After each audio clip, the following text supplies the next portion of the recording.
Cara o seca. En el foco.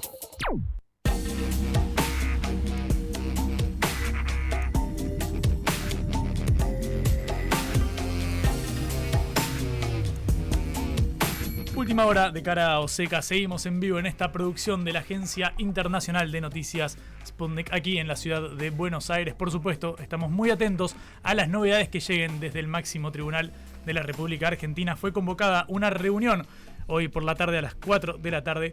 Horacio Rosati, el presidente de la Corte Suprema de Justicia, convocó a los otros dos cortesanos, a Rosenkrantz y Lorenzetti, para expedirse sobre la causa vialidad que tiene entre la principal, la acusada Cristina Fernández de Kirchner, que si la Corte ratifica la condena de primera y segunda instancia, bueno, podría quedar marginada para las próximas elecciones después de la condena por corrupción a 6 años de prisión e inhabilitación perpetua para ejercer cargos públicos. Pero ya hemos hablado mucho de eso y es momento de abstraernos un instante de lo urgente para ir a lo importante. A ver. Ustedes saben que Fundar es un think tank, podemos decir, de los más interesantes que tiene nuestro país y trabaja cuestiones estructurales de la República Argentina que hacen a una agenda a veces sin tanta trascendencia en los medios quizás, pero que definitivamente termina impactando cuando uno piensa en el desarrollo del país. Y hicieron un informe muy interesante en torno a la esperanza de vida en Argentina, la demografía en general, y está con nosotros María Migliore en los estudios de Concepto, es directora de Integración Socioproductiva de Fundar y además, ustedes la conocen, fue ministra de Desarrollo Humano y Hábitat de la Ciudad de Buenos Aires durante la anterior gestión de Horacio Rodríguez Larreta. María, ¿cómo estás? Gracias por venir. No, gracias a ustedes. ¿Cómo andan? Muy bien por aquí. Tengo una pregunta fundamental antes de comenzar, que es si querés un mate. Por supuesto que sí. Siempre se le dice que sea el mate. Arrancamos entonces.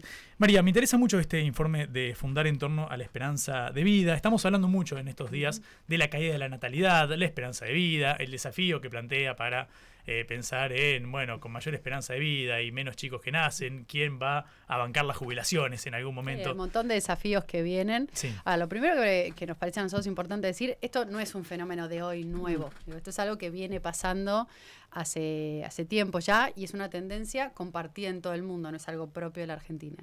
Entonces, por un lado, sí, vivimos más tiempo. Digo, si vos mirás en la Argentina, en los 90, estabas hablando de que estabas un poquito por abajo del promedio de 70, estás ya hablando de una esperanza de vida de 76, 77 años. Digo, y esto que pasa en Argentina, de nuevo, me parece importante meterlo en una dinámica mundial. Entonces, por un lado, vivimos más tiempo. Eso trae muchísimos desafíos.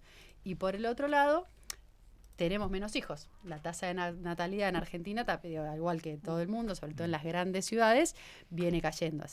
También en los 90 aproximadamente, vos estás una tasa de fecundidad de 3 y pico en las mujeres, hoy estás en 1,5. ¿Y eso qué es lo que te marca? Y bueno, que van a cambiar mucho las redes de cuidado. No es algo que es necesariamente malo, ¿viste? Porque a veces este tema se ataca como si fuera el fin del mundo y empieza una cosa medio hasta persecutoria.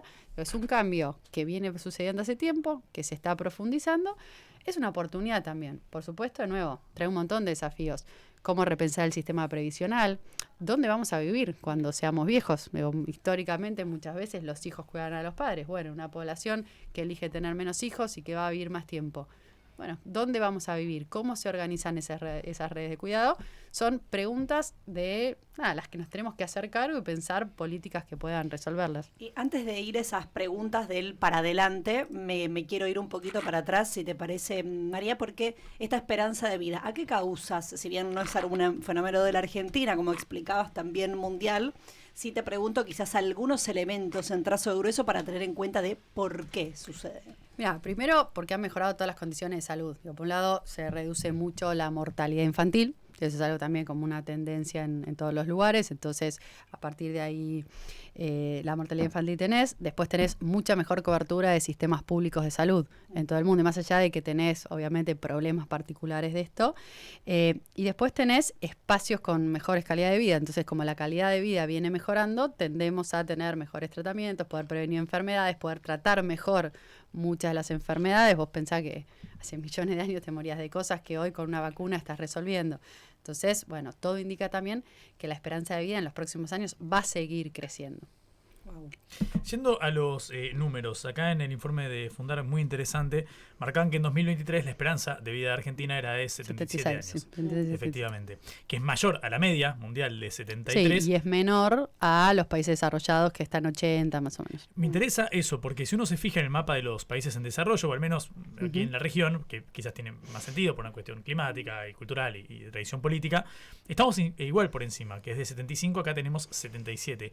¿Hay alguna explicación concreta que dé cuenta de por qué en Argentina es? Son superior? promedios y de hecho cuando vas mirando el promedio regional estás por arriba, tampoco es que estás significativamente más arriba. Yo creo que tiene que ver con eso, con la calidad de vida que hay en Argentina y que tenés acceso y universalidad a muchos esquemas de salud. ¿Y eso considerás que con los movimientos que estuvimos viendo en la última semana, pienso en la protesta de Garrahan, protesta del sistema de salud y demás, puede estar en jaque esta cuestión de indicadores o es un fenómeno más estructural? Mira, no sé si te diría que por esas políticas están en jaque estos indicadores. Sí te diría que estas políticas son totalmente nocivas, destructivas y que no hacen bien. Entonces me parece que parte de la tradición argentina fue tener bienes públicos de calidad, educación de calidad, un acceso de salud que no tiene desafíos, pero que es bien universal, que es gratuito, que tiene buena capilaridad, una política social robusta en un montón de sentidos. Entonces, para mí lo que explica esa clase media argentina, ese orgullo que tenemos por nuestro país en estas cosas, es, de nuevo, una política social ampliada que se preocupó por generar bienes públicos de calidad, no solamente transferencias de ingresos. Y bueno, yo creo que hoy eso sí está en discusión en la Argentina. ¿Puede suceder un fenómeno en sociología, se suele llamar esta latinoamericanización, de la forma en la cual se da... Sí, sociedades más desiguales, efectivamente, o sea, ricos más ricos, pobres más pobres. La famosa idea de que Argentina siempre tuvo la clase media pujante como un distintivo en Latinoamérica. Sí. ¿Se puede dar una latinoamericanización también en cuestión de esperanza de vida? Es decir, que descienda o que al menos Seguro se ponga que sí. en sintonía. En todos los indicadores podés ver eso, sí, más vale que sí. A mí me preocupa mucho que Argentina entre en una espiral como le estás describiendo, no solamente en este tiempo, en este tema. No, hace un par de semanas salieron indicadores de consumo. Vos hoy en la Argentina tenés una tendencia de consumo que es muy dual, muy desigual. Hay otro tema que es importante poner en agenda también, el tema de la segregación educativa. Durante los últimos años, Argentina es el país que más ha crecido eso. Bueno, el modelo económico que se está planteando hoy y hace pensar que eso va a profundizarse. Y eso, de nuevo, es un problema enorme. Y hablaste de los países centrales, por llamarlos de alguna manera, que tienen mayor esperanza de vida. ¿Ahí a qué se le atribuye? ¿Más de estas políticas? Claro, más de estas políticas, más calidad de vida. La verdad sí, mejores coberturas, una calidad de vida más tranquila, mayor acceso a la salud, mayor acceso a tratamientos y eso, bueno, hace que... Y después hay algo que se mantiene a lo largo del tiempo, que es la diferencia genérica, en este caso varones y mujeres. ¿Por qué se da eso? ¿Por qué las mujeres viven más que los varones? No tengo una respuesta, voy a ser 100% como sincera con eso. Creo que tiene que ver con factores también de prevención, con factores de cuidado y demás. Bien. Es María Migliore con quien estamos conversando, es directora de integración socioproductiva de Fundar, que justamente sacó este estudio tan interesante sobre el aumento de la esperanza de vida, y también fue ministra de Desarrollo Humano y Hábitat de la ciudad de Buenos Aires.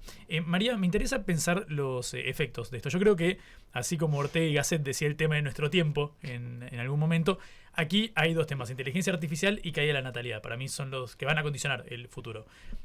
¿Crees que hay algún ámbito de gubernamental o estatal en Argentina que esté pensando esto por fuera de los que lo estudian? Digo, pensando, bueno, tenemos 40% de informalidad laboral y necesitamos, creo que eran 4 trabajadores activos por cada jubilado, y hoy hay cerca de 2 que están realizando aportes. ¿Ves alguna tendencia para corregir esto pensando que cuando se acabe el bono demográfico y de repente haya menos chicos o menos trabajadores dentro de 30 años aportando para nuestras jubilaciones, haya alguna solución consistente o es simplemente cruzar los dedos y... no, me encantaría decirte sí, en tal lugar lo están trabajando muchísimo, no lo veo, sí el gobierno ha dicho que es necesaria hacer una reforma previsional, no creo que la reforma que se esté planteando esté contemplando todo este tipo de cuestiones, de hecho la propuesta del gobierno fue, por ejemplo, eliminar las moratorias, y en un sistema donde tenés una alta informalidad laboral como el argentino, hacer eso es sin alternativa, es una locura. Creo que el desafío está en pensar la integralidad. Por un lado, el mercado de trabajo de Argentina, ¿no? Digo, por un lado, vos tenés una informalidad que es creciente, tenés un nivel de rotación cada vez más alto. Hoy justo hablábamos a la mañana también, una persona que hoy entra al mercado de trabajo, vos podés proyectar, y seguro que va a cambiar mucho también en el próximo tiempo, que va a cambiar 20 veces de trabajo. Y va, en algunos casos, en los segmentos más altos, muchas veces es por elección, porque se priorizan distintas cosas, el teletrabajo, que viene creciendo mucho en el mundo, más flexibilidad, más capacidad de acomodarse, pero en las clases más bajas eso es muchas veces sinónimo de precariedad. Entonces, ¿cómo pensás un sistema previsional y un sistema de cobertura, sin llegar hasta lo previsional, que refleje eso? Que no sea sinónimo de precariedad, que pueda, no sé, dar desde licencias para independientes, protección ante accidentes, pensar esquemas de cuando saltás de un trabajo a otro, bueno, qué tipo de cobertura hay. Obviamente, mejorar todo lo que es también el trabajo en relación de dependencia, ¿no? Que en Argentina es importante la cantidad de lo que se llama asalariados informales, personas que están en relación de dependencia, pero de manera informal. Entonces, esas cosas que parecen ser solamente el mercado de trabajo hacen de manera directa al sistema previsional. Bueno, ¿cómo vas a aportar? ¿De qué manera? ¿Cómo se contabiliza eso? Hoy el sistema previsional argentino, si no cumplís todos los años de aporte, es cero, estás afuera. Tenés que entrar en algún tipo de moratoria, régimen de excepción. Bueno, hay que pensarlo de manera diferente porque, como decís vos, se viene. Y los dos temas yo creo que se tocan, porque la inteligencia artificial va a hacer que el sistema de trabajo siga cambiando. Sí, además sí que haya quizás menos puestos de trabajo o más o reemplazo. Distintos, no sé. Ahí hay una pregunta abierta que hay muchísimo por problematizar. Pero de nuevo, creo que hay que empezar a animarse a pensar nuevas maneras de estructurar el trabajo. María, obviamente esto plantea muchísimos desafíos, pero antes de pasar a la cuestión de la lectura de la política social del actual gobierno, hay una pregunta que vincula a ambos, que es el desafío de estos cambios demográficos con la gestión pública. Yo recuerdo que en la gestión del PRO, en la ciudad de Buenos Aires, de la cual se cumplen 18 años este año, parte de la cual, por supuesto, de tu voz frente a la cartera de desarrollo humano, una gran crítica era, por ejemplo, lo que sucedía con las vacantes escolares. Recuerdo que era siempre el problema de no consigo vacantes para mi hijo o mi hija en la escuela del barrio. Sin embargo, empezamos a ver, hablamos con Rothman del CIPEC, uno de los principales demógrafos del país, que decía, bueno, ahora empieza a haber una oportunidad ahí, hay una porque oportunidad donde no había vacantes, ahora hay porque hay menos chicos. Hay menos chicos y eso te permite también readecuar profesores, pensar en doble jornada, tenés un montón de posibilidades. Por eso, yo creo que esto no es necesariamente malo, es un cambio que está sucediendo y que va a suceder, se va a profundizar. De nuevo, la pregunta es cómo lo aprovechamos y qué políticas activas tomamos para poder hacerle frente. En este sentido, así como la dimensión del mercado o el mundo del trabajo, lo que estabas refiriéndote recién respecto de la formalidad y la informalidad, al principio hiciste esta pregunta, bueno, ¿cuáles son los desafíos? ¿Dónde vamos a vivir? Un montón de otros elementos que pienso, y aquí la pregunta, que requieren, además de planificación, reformas en distintos ámbitos. Uno es el laboral, pero pienso, por ejemplo, en el tributario, es decir, cómo recauda el Estado y para qué lo destina. ¿Qué otros elementos habría que pensar en esta clave de planificación de cómo se está moviendo demográficamente, por lo menos la Argentina? Yo creo que el tema del aumento de la esperanza de vida trae, si querés, hay un montón, pero tres grandes como temas. Uno es esto, el repensar el sistema previsional y repensando el sistema previsional el mercado de trabajo. Cómo se aporta, cómo se protege, bueno, todo ese tipo de discusiones que en Argentina además son claves porque si vos mirás la composición del gasto social, el gasto social más importante es el de previsión social. Entonces, 40%. No es una pavada. Lo segundo tiene que ver con temas de vivienda. ¿Dónde vamos a vivir cuando seamos más grandes? Hoy ya 1 de cada 4 adultos mayores de 70 vive solo. Eso se va a profundizar. Entonces, eso trae una pregunta sobre las redes de cuidado y después también sobre el acceso a la vivienda de los adultos mayores que estén bajo la línea de pobreza. No es lo mismo un desafío de cuidado para una persona de clase media alta que una persona bajo la línea de pobreza. Eso va a haber que atenderlo. Y lo tercero tiene que ver con la soledad. Es una preocupación creciente de muchos gobiernos cómo acompañar la soledad en todas las etapas de la vida, pero en profundidad a los adultos mayores. O sea, en Japón hay un ministerio de la soledad. Sí. Entonces, vivimos cada vez más tiempo, tenemos menos hijos. Creo que la pregunta es cómo reconstruimos lo común o cómo generamos nuevas formas de comunidad que den respuesta a eso. Es María Migliore con quien estamos conversando, directora de Integración Socioproductiva de Fundar, ex ministra de Desarrollo Humano y Hábitat de la Ciudad de Buenos Aires. María, me quedo con este dato que remarcaba Jorge Liotti, quizás uno de los principales periodistas del país, en el diario La Nación, en su nota de hace un par de días, donde marcaba el avance del narcotráfico allí donde el Estado se había corrido del lugar. Javier Milei se jactó de haber realizado el mayor ajuste de la historia de la humanidad, pero en la política social tuvo una fuerte impronta. ¿Qué estás viendo vos de cómo avanza el narco? A mí me parece que el ajuste en política social nunca es gratis y que hay que ser conscientes de las consecuencias que eso genera. Uno es que cuando el Estado se retira, avanza el narco. Digo, no es que el Estado se retire y los lugares quedan vacíos. Eso tiene implicancias recontra directas. Y sí, lo que se está viendo en sectores populares tiene que ver con, bueno, primero que hay una caída del consumo, no hay oportunidades de trabajo, se empieza como a estructuralizar una situación que lamentablemente no es nueva en la Argentina, pero que en el último tiempo viene profundizándose. Lo que a mí me preocupa es que ante eso no es que hay una respuesta de cómo fortalecemos, cómo generamos políticas nuevas, porque es válido que a este gobierno no le guste cómo se ejecutaba lo anterior. Entra en el terreno de la discusión de política pública. Lo que no puede haber es una no respuesta. Y hoy lo que hubo de parte del gobierno nacional es un ataque sistemático a toda organización social y no una alternativa de cómo acompañar el territorio. Y bueno, eso tiene consecuencias negativas todas. El gobierno también se jacta, por ejemplo, poniéndose en esa postura de, aumentamos en términos reales la asignación universal por hijo. O sea, eso es real. Mira, eso es real. Esas prestaciones, ¿no tienen un impacto de contraíce la lógica de solo están ajustando? Mira, si vos ves el gasto consolidado en materia social, el gobierno el último año es el ajuste más grande de los últimos 20. Que el gobierno fortaleció la UH, sí. Eso sí lo hizo, creo que hay que reconocerlo y que es una buena política. Yo siempre digo que la UH es en política social la única política de Estado que queda, porque es un programa del año 2009 que sanciona el kirchnerismo, que lo diseña Carrió, que Macri y Alberto lo promueven y que hoy Milei lo está usando. Evidentemente hay una continuidad que es buena. Ahora, la política social es mucho más que transferencia directa. Transferencia directa, para la UH estamos hablando de que los chicos que tienen de 0 a 18 años puedan comer. Básicamente estamos hablando de que sobrevivan. Si eso vos no lo complementas con un montón de otras cosas, que tengan casas, que vayan a escuelas, que tengan clubes, lugares donde poder estar, y es muy difícil recomponer tejido social. Entonces, una cosa no anula la otra. Entonces, ¿es una buena política esa? Sí. ¿Es suficiente? Definitivamente no.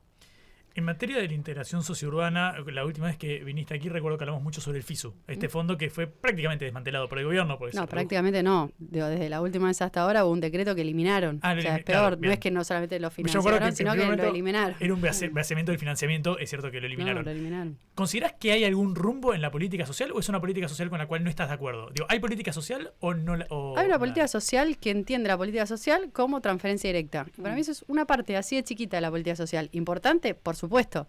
¿Alcanza? No. De nuevo, para mí, la política social hay que pensarla en sentido amplio. Claro. Educación pública de calidad, algo que hizo grande la Argentina, universalidad del sistema de salud, claro.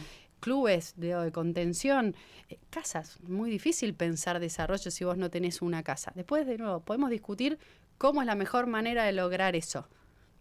Pero que no haya ninguna alternativa y pretender que el mercado vaya a resolver eso. Ayer me preguntaban, hay gente del gobierno que piensa que la política de integración urbana la tiene que llevar adelante el mercado. Primero me suena rarísimo. Ahora, ¿por qué el mercado debería llevar caños y cloacas de agua en el fondo de La Matanza y el Estado se ocupa de hacerlo en un barrio como, Palermo o San Miguel, donde digo yo, donde todo eso está garantizado? Claro. Bueno, pensé que ahí hay una incoherencia enorme. Claro, además ahí hay un objetivo de lucro que es diferente quizás a por lo menos lo que conocemos como el rol del Estado. Mencionaste algunas políticas universales como el sistema educativo en la Argentina y el sistema de salud en la Argentina. Te pregunto por quizás otros países, quizás algo comparado que podríamos traer, que nos quieras ejemplificar, tanto de la región o de otros lugares del mundo donde exista una política universal que sea digna de ser copiada o por lo menos de alguna manera importada con propias características, quizás para pensar algún modelo. Mira, es que depende del tema que estemos hablando, son temas súper diferentes. Creo que políticas de transferencia directa como la OH hay en todos los países de la América Latina y de hecho fue la constante de los últimos 20 años. Y podés comparar con el Bolsa de Brasil, Bolivia, con distintas adaptaciones, toda la tuvieron. La política de integración sociourbana, que era modelo en Argentina, también tiene correlato en Colombia, tiene correlato en Uruguay, ahora está el gobierno de Uruguay avanzando muchísimo en eso. Creo que en temas de cuidado, Uruguay, por ejemplo, es pionero en muchas de esas cosas. El tema que a mí me preocupa de manera particular hoy es cómo recuperar la calidad de la educación pública. Porque creo que, de nuevo, la educación pública es algo en lo que creo y en lo que defiendo y me da orgullo de Argentina. No admitir que la calidad de la educación pública viene deteriorándose de manera sostenida en los últimos años es negar la realidad.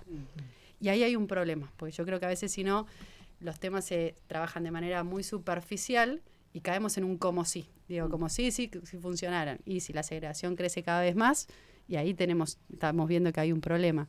Brasil, por ejemplo, tiene un caso que en los últimos años lograron mejorar muchísimo en un municipio chico que se llama Ceará, la terminalidad y la calidad educativa en todos los niveles. Bueno, ahí hay algo para estudiar. ¿Cómo hacemos que los chicos, sobre todo de secundaria, puedan terminar? Porque la universalidad en primaria está garantizada. Y sobre todo, ¿cómo podemos hacer para recuperar esa calidad? Que tiene que ver también con un ecosistema social que está estallado. Entonces, ¿cómo hacemos para que los docentes estén mejor pagos, para que la escuela pueda funcionar en lo que tiene que hacer, que es enseñar? ¿Cómo hacemos que el esquema de contención social se complemente con eso? Porque hoy lo que vemos también, hay unos estudios muy buenos de Fundar que hace el CIAS, que es el monitor de barrios populares. Cuando vos le preguntás a las madres responsables de cuidado en muchos barrios del conurbano, ellas lo que te dicen es, y la escuela hoy está desbordada, no tiene herramientas. Entonces la preocupación de ellas es que los chicos van a la escuela, tiene una intermitencia enorme. Vos le preguntás, ¿estás yendo a la escuela? Los chicos te dicen, sí, por ahí no fue, en el último mes fue una sola vez. Entonces sí, la estadística te marca que está yendo, pero en la realidad hay un vínculo que es cada vez más intermitente. Entonces, ¿cómo hacemos para recuperar esos lugares donde pasaba la vida en común para que vuelvan a tener la calidad que supieron tener? Para mí, ahí está el desafío más grande. María, por supuesto, vos formaste parte de una gestión que quizás tienen organizaciones sociales peronistas, una cierta tensión. Ahí, sin embargo, uno habla con distintos dirigentes y resaltaban al menos tu rol dentro de un espacio que quizás era más reticente a esa política social. ¿Qué pensás sobre las organizaciones sociales y el rol de intermediarios, que es el que está ahora en jaque, según al menos proclama el gobierno de Milei? Yo creo que las organizaciones sociales tienen un rol de construcción de comunidad súper positivo.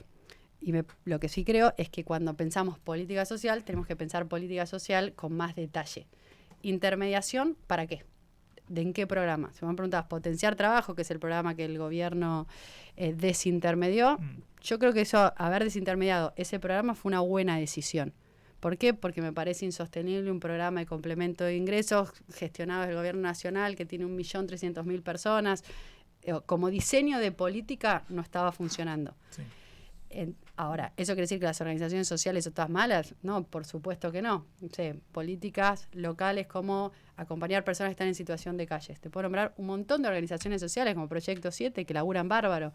Y me parece que hay una complementariedad por profundizar, que es el Estado puede marcar ciertos lineamientos, plantear una línea, exigir estándares y que se gestionar la intervención directa a través de organizaciones sociales. Eso a mí me parece muy positivo. Creo que hay algo ahí que hay que cambiar también incluso el discurso. No es que las organizaciones sociales a veces están porque el Estado no está. Hay una estatalidad posible en conjunto con ellos. Y ahí para mí hay muchísima riqueza por construir y por profundizar. María, gracias por este ratito. A ustedes, gracias. Ha sido un placer. Bueno, ustedes ya saben, es María Migliore, la directora de integración socioproductiva de Fundar, este think tank que acaba de sacar un informe muy interesante sobre la esperanza de vida en Argentina, los desafíos ligados también a la caída de natalidad, como estuvimos charlando, y por supuesto, ella, después de haber sido ministra de Desarrollo Humano y Hábitat de la Ciudad de Buenos Aires durante las 2 gestiones, ¿no? 8 años de la reta. Estuve la primera como gerenta del Instituto de Vivienda de la ciudad y después como ministra. Ahí está. Bueno, así que también hablamos de la gestión de Javier Milei. Bueno, muchísimas preguntas para recorrer. Esperamos invitarla a una nueva oportunidad después, ya avanzado el año electoral. Quédense, nos metemos en la última media hora de Cara Seca. Ahora Radio Sputnik te acompaña todo el día. 24 horas de información, entrevistas y análisis. En Concepto FM 95.5. Titulares. El presidente de la Corte Suprema de Argentina convocó a una reunión